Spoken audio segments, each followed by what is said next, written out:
Welcome to Shorty SuperCoach. Today we're going to take a look at some unique options that I think can be keepers. Now, like I said in previous videos, every man and his dog has similar teams. There is so much similarity from side to side, which isn't a bad thing. Don't search too hard for unique and point of difference players.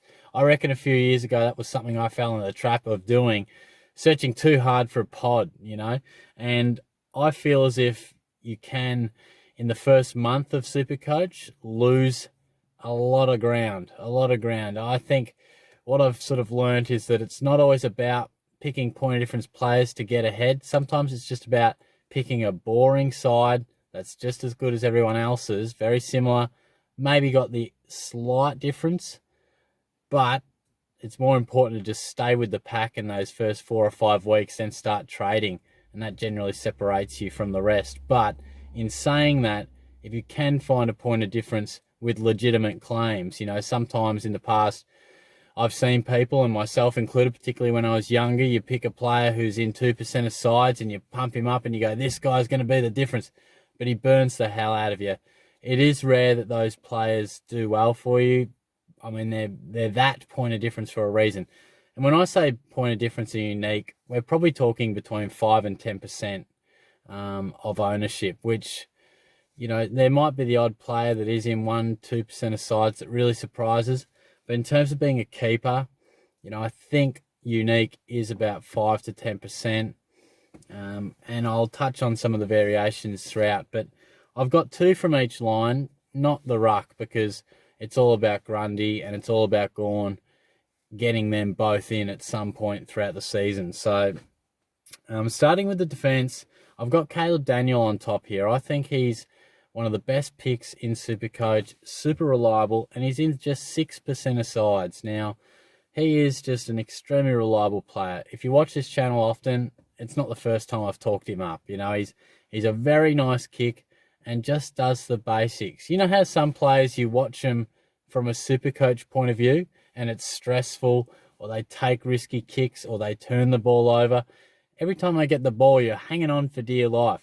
Caleb Daniel's the absolute opposite. He just takes the easy kick, the easy option, makeable targets, occasionally takes on a really difficult kick, but more often than not, he's about the handball received, the switch kick, hit at 15 or 20 metres, playing it nice and safe. Effective kicks all day long. I think he's extremely reliable. Not going to give you too many 150s, but I don't see him going under 85 too many times this year at all. So I think he's a real safe bet for an average in the high 90s. 6% of sides could be a handy little point of difference.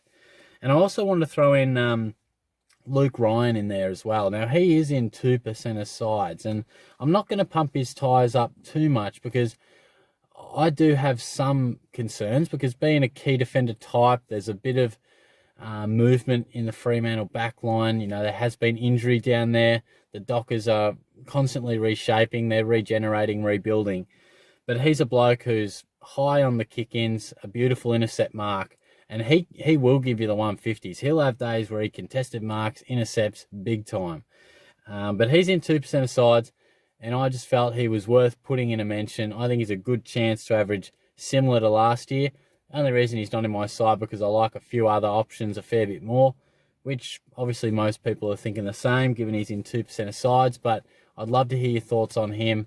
Could turn out to be quite unique for those coaches that do have him. So quite interesting there. And the midfield is an interesting one, because when we talk keepers, we're talking guys who can genuinely go over 110, and I wanted to give you 2 guys that I genuinely felt would be keepers. I didn't want to pluck some player that was in 5% of sides and would average, 104. And yeah, he's unique, but he's probably not going to be in your side for the whole season. So, look, Josh Kelly, 10% of sides. It's fairly unique because you look at the Neils, McRae's, the Fifes, the Dangerfields, the Cripps of the world. They're in basically 25 to 60% of sides. They're in probably 1 in 2, because the most popular player is about, I think, 68% of sides. So I don't know how these percentages get worked out. You never see a bloke in 90% of sides, not even 80 really. So when a fella's in 30% of sides, you can almost safely say he's in 1 in 2 sides that are taking it seriously. And there's a lot of gun mids that will make up our starting midfielders. And fair enough too. But Josh Kelly, just 10% of sides. He's in my team at the moment. I was reading about the intra-club at the Giants the other day. He's looking great. They said Kelly's had the best pre-season he's had at the club. And last year's a good example. He missed a lot of footy. And he has the last couple of years, which is probably putting a few people off. I can understand that. But he's flying at the moment. And he averaged unbelievable numbers with interruptions throughout his season. It doesn't always work linear when they have a good pre-season. He might still average around 115, 116. But I really do think this fella can average around the 120. That's a massive call, but he is one of the absolute elite players in the competition. And when they sort of have a flawless pre-season, then look out. I think he could be absolutely sensational. And I want to put Josh Dunkley in there as well. 16% of sides. We're not really looking, that unique, to be fair. But he's probably the most unique of the guys who are really expensive, along with Kelly, obviously. I think Dunkley, it's a really interesting discussion because he might get a bit more attention. There's a lot of dogs running through that midfield. Can he back it up? He's still fairly young. But on the positive side, he's got absolute pig numbers. He's a sort of guy that could just be extremely impressive. I'm talking 120 plus as well because he's got a Rockcliffe style of game. Big tackles, big possession counts, just accumulates at the contest and tops it off with tackles. He's the sort of guy who can even hit the scoreboard. He's a fella who will give you the odd 160 plus. I think he got a double ton last year. Now, if all goes right for him, and we saw it after round 6 or 7 or whatever it was, if we get a full season of him in the guts, I'd look out. So he's right in the mix for my side. And we move to the forward line. And also in 10% of sides, I've got Hugh Greenwood. Now, a lot of people are looking at Jack Stephen, 30% of sides, Devon Smith, 49% of sides. Fair enough. I understand the thinking there. But Greenwood, I think, is just as capable of those fellas without the bells and whistles. I think Stephen and Smith have a bit more class and do it with a bit more glamour. They'll probably get on the highlights reel a bit more. But I really think Greenwood does the down and dirty stuff as good as anyone in that sort of price range in the forward line. And as we know, it's not easy, the forward line at the moment. It's pretty difficult to predict who's going to be consistent and genuinely top 6 forward. Now, he's in 10% of sides, a lot less than some of those other fellas that are seemingly vying for that F3 and F4 position. And I like the look at him. Again, if you watch this channel consistently, comes as no surprise. Shorty's a big Greenwood fan. I'll need to see exactly the role he's playing through the midfield, through the pre-season at the Suns. Guaranteeing a bit of midfield time would be great. If he does get that, again, I think some mid-90s numbers is not beyond the realms of possibility. So keep him in mind. And another fella, again, it comes down to what exactly is going to define his position. Will he be forward? Will he be mid? Combination? Pure of one? Chad Wingard, 7% of sides. I don't think I've seen him in too many sides I've looked at, but his ownership is, a little bit unique. But again, he's fueling a little bit of interest. And we've seen him at both Port and Hawthorn play through the middle. Just have a look at late last year. And it is pretty impressive. He is very dynamic through the contest. And I think if we can see him play more midfield time, he's a genuine chance of averaging over 90. We've seen him do it anyway. In his second year, I think he averaged about 98. So he's definitely a player that I think is going under the radar at the moment.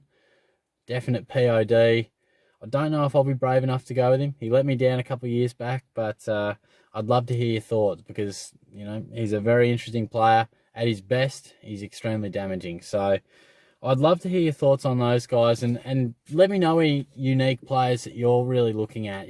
Tell me your PODs because it's a really interesting discussion. How many do you throw in? How safe, how daring do you be with some of these selections? Because, the more of these unique style guys you go, the more it'll either make your side or it'll break your side because you can play it nice and safe and you'll fall on the sword with everyone if it goes pear-shaped, where if it goes well, you're right in the mix after the first month of footy. But it's these guys that have less ownership that really make the difference for your side in the rankings. So I think it's worthwhile having a few more point of difference players, you know, one on each line potentially. Like I said off the top, I'm not talking outrageous point of difference, 2-3%. Just have a guy, you know, maybe he's in 12% of sides and you like the look of him. I know my midfield, you know, is slightly point of difference, but it's not crazy. You know, I've got the likes of Kelly in there and Cornelio's in there as well. You know, so there's a few different types that maybe aren't just your run-of-the-mill Fife and Neil. So just minor variations can make a big difference, providing it goes well. Like I said, point of difference, that's what it is. It'll be your point of difference. It could see you right up there, or alternatively, if it goes pear-shaped, it could really see you suffer. So I'd love to hear your thoughts, who you've got rolling through POD style, and I'll catch you soon. Cheers.